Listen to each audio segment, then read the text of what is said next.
po jako akawuwo abantu bakomyewo tebali n'abawembisi banna NRM mu ggombolola y'e Ssekanyonyi balaze eryanyi ku mukolo gwategekeddwa ssentebe wa NRM w'eggombolola eno Ssenkungunuwa okusanyukirako minisita Nalule Judith Nabakooba era omubaka waabwe omukyalo wa disitulikiti y'e Mityana okufuna bwa minisita obujjuvu mu minisitule ya ICT.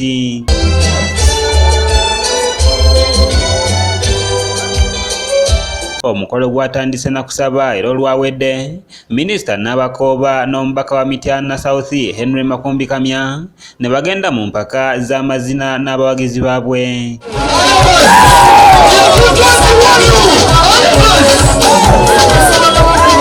Oluvannyuma ssentebe wa NRM mu ggombolola y'e Ssekanyonyi awateekeddwa omukolo guno Ssenkungunuwa agumizza banna NRM nga bw'ekyali ey'amaanyi mu Ssekanyonyi.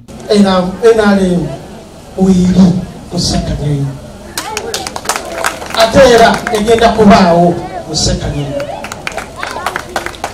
era ekyaliwo namaze dde okuyungula ttiimu y'abantu 50 webali wano. Abamu ku batuuze mu kabuga k'e Ssekanyonyi batubuulidde ng'omubaka waabwe Judith Nabakooba bwabakozeemu omulimu okulaba ng'abajja mu bwavu. Nabakooba kyemufunyeemu kyafaayo nnyo okulaba ng'omuntu we yamusanga siwamuleka kubanga emirundi n'emirundi akomawo eno gye tuli yatuggyako omusolo gw'amayumba agaali gatannatuuka kuweebwa musolo n'atukowa pulezidenti ekyo ne tukiwummulamu. Wabula omubaka w'ekitundu ky'e Mityana South Henry Makumbikamya agamba nti wakufiira ku NRM kubanga ye musobozesezza okulaba ng'atuusa obuweereza ku bantu nga bwannyonnyola. Lwaki bagambye nti sijja kuva mu Parliament balabye ebyo byenkoze mu myaka 3-4 ng'ate ntaataaganyizibwa mbadde mu kooti naye ebintu ebyalemedda nga biremedde mu gavumenti eya wakati yaffe eya Muzeeyi Museveni nga biremeddeyo mbireese.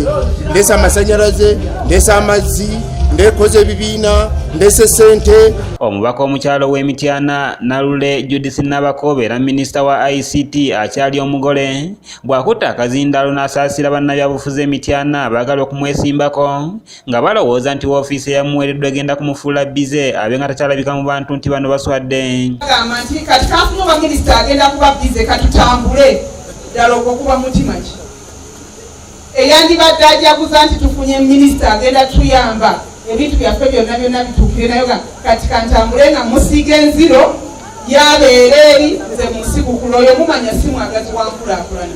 Omuntu ayagala enkulaakulana tosobola kubeera nanjogera eyo.